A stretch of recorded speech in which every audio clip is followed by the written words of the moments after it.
Good morning all students. Today I will teach chapter 8 string and function in Python. तो Python क्या है? Python जो है वो हमारी एक सिंपल लैंग्वेज है जो कि सिंपल वर्क को करती है। ठीक है, इसमें स्ट्रिंग जो होता है वो एक फंक्शंस होता है जो कि सीक्वेंस में एक से ज़्यादा कैरेक्टर्स को डिस्क्राइब करता है। ठीक है, characters like letters, number and symbols. तो हम स्ट्रिंग कैसे क्रिएट करेंगे? तो स्ट्रिंग क्रिएट करने के लिए हमको इंक्लूजिंग कैरेक्टर पेयर में लेने पड़ेंगे। ठीक है, और उसको डबल क्वोट्स मार्क के अंदर राइट करना पड़ेगा। जैसे ये स्ट्रिंग राइट करने का फॉर्मूला है। ठीक है, string is equal to hello Mehul and print the string 1।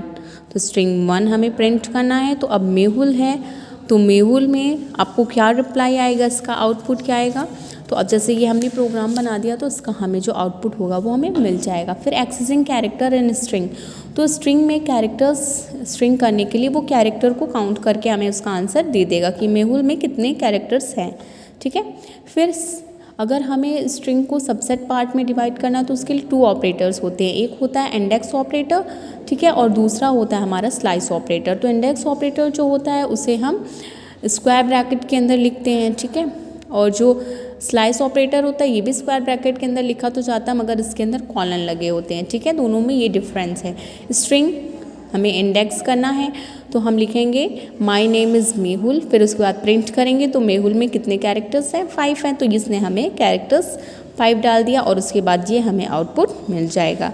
फिर उसी तरीके अगर हमें स्लाइस करना है तो इसमें हम स्लाइस करने के लिए NMM यानी N जो होता है सब स्ट्रिंग वो हमारे एक कैरेक्टर्स के लिए होता है और M जो होता है वो M कैरेक्टर्स के लिए होता है। दोनों को इंक्लूड करेंगे हम तो हमें सिंटैक्स के लिए ये ऑपरेटर बनाना पड़ेगा। इसके बाद हम ये क्या लिखेंगे, इसमें syntax my name is Mehul print करेंगे 2.5। जैसे मेहुल में ये हम ऐसे डिनोट कर लेंगे कैरेक्टर, ये हमारा स्ट्रिंग की लैंग्वेज है और उसके बाद ये हमें प्रिंट करके दे देगा कि उसमें 4 कैरेक्टर्स हैं। ठीक है, फिर है हमारा और ये हमें आउटपुट मिल जाएगा उसको। फिर ई स्केप कैरेक्टर। तो ई स्केप कैरेक्टर क्या होता है? तो पाइथन में जो ई स्केप सीक्वेंस होता है उसके लिए हमें ई स्केप कैरेक्टर यूज़ करना पड़ता है। ई स्केप सीक्वेंस जो होता है वो नॉन प्रिंटेबल कैरेक्टर होता है। ठीक है, इसको हम किससे यूज़ करते हैं?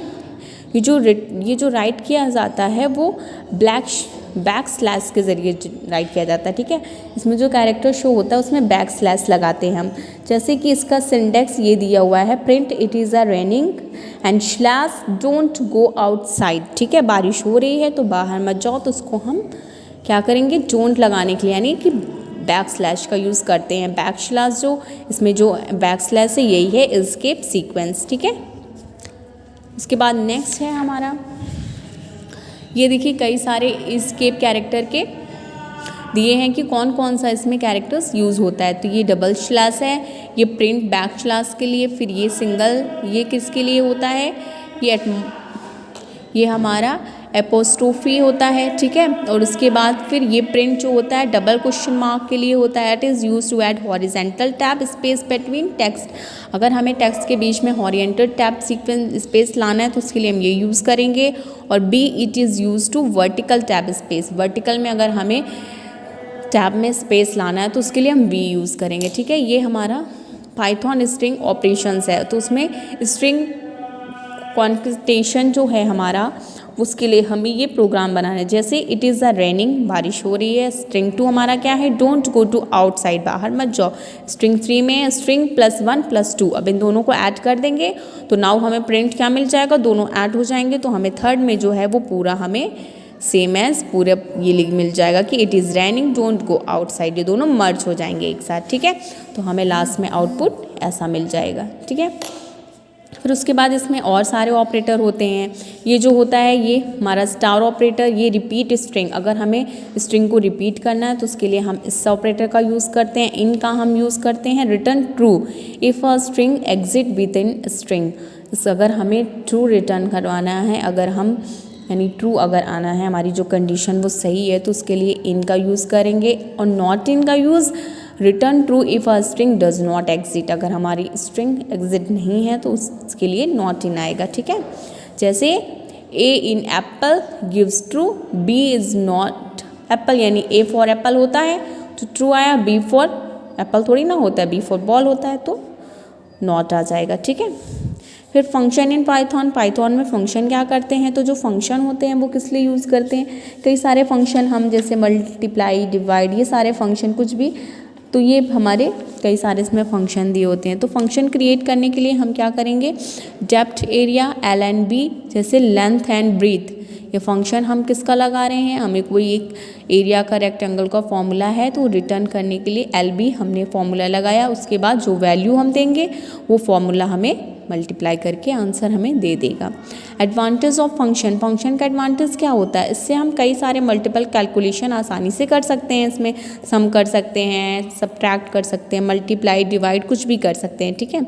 Rules for defining a function, function को डिफाइन करने के लिए रूल्स क्या क्या होते हैं, तो function definition always begin with a keywords depth, जो हमारा फंक्शन होगा वो हमेशा डेप्थ से स्टार्ट होगा, ठीक है।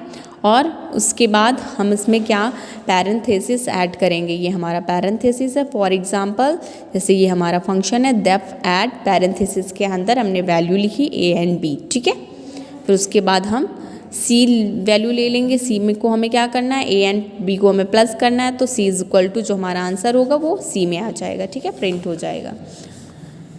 फिर calling a function, calling a function क्या होता है, defining a function only create a function and its structure, यानी जो भी हम फंक्शन डिफाइन कर रहे हैं उसका जो स्ट्रक्चर आ रहा है, actually use that a function you need to call in a program, तो आप उसे कॉल प्रोग्राम बुला सकते हैं। जैसे def printer S T, print S T, तो S T I am in a function, जो एस टी है हमारा वो क्या है, वो हमारा कॉलिंग फंक्शन हो गया, ठीक है, ये हमारा इसी को हम कॉलिंग फंक्शन बोलते हैं।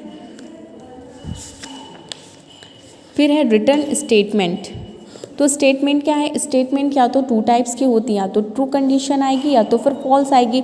तो अगर जैसे हमने टू नंबर्स को ऐड किया है, ठीक है, मान लीजिए फॉर एग्जांपल हमें टू नंबर्स को ऐड करना है, तो उसके लिए हम रिटर्न सम, यानी ए और बी को अगर हम ऐड करेंगे तो मान लीजिए A is equal to 20, B is equal to 30, तो अब हमारा जो प्रिंट होगा वो ए एंड प्लस बी आ जाएगा।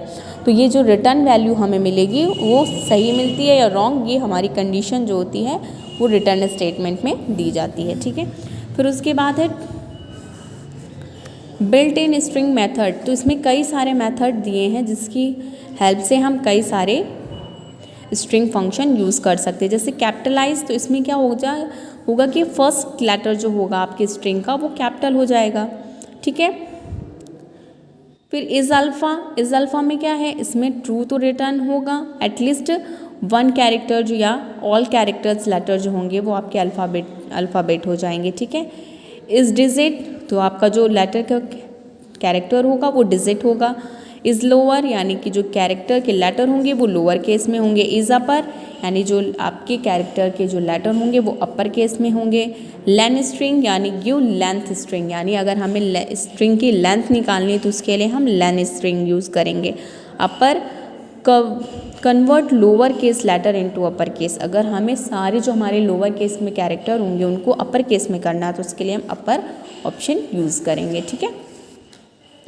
तो ये आपका स्ट्रिंग फंक्शन था। तो आई होप आपको ये चैप्टर समझ में आया होगा। आप इसकी अच्छे से इसको पहले समझ लीजिएगा, उसके बाद आप इसके प्रोग्राम्स को करिएगा, उसका आउटपुट देखिएगा, तब आपको और अच्छे से क्लियर हो जाएगा, ठीक है। उसके बाद इस चैप्टर के एक्सरसाइज आप सॉल्व करिएगा।